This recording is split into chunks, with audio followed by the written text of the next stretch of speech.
প্রধান উপদেষ্টা অধ্যাপক ডক্টর মোহাম্মদ ইউনূস হইয়ে আওয়ামী লীগ নিষিদ্ধ নও এনকি তারা রেজিস্ট্রেশনও স্থগিত করা নও শুধুমাত্র তারার কার্যক্রম স্থগিত করা হইয়ে জাতিসংঘ সাধারণ পরিষদের অধিবেশনের ফাঁকে জিটিওরে দেওয়া এক সাক্ষাৎকারে সাংবাদিক মেহেদী হাসানের প্রশ্নের জবাবে এসব কথা হয় তিনি।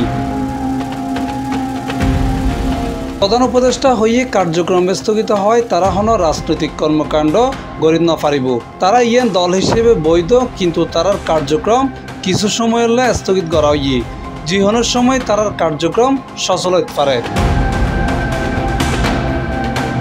এক প্রশ্নের জবাবে ডক্টর মোহাম্মদ ইউনূস হইয়ে আওয়ামী লীগের নির্বাচনত অংশ লইবের বিষয়ে নির্বাচন কমিশন ব্যাখ্যা দিতে পারে তারা হইতে পারিব নির্বাচনত হন্দল অংশ লইতে পারে কারণ তারা নির্বাচন অনুষ্ঠান করের সুতরাং তারাই ভালো হইতে পারিব। প্রধান উপদেষ্টা হইয়ে আওয়ামী লীগের লাখ লাখ সমর্থন আছে ইয়েন আইন অমানি তবে তারা সমর্থন আছে তারা সমর্থনকল সাধারণ ভোটারকলের মতোই ভোট প্রদান করিতে পারিব তবে সেক্ষেত্রে শুধু আওয়ামী লীগের প্রতীক নথাইব। C+ TV Chittagong.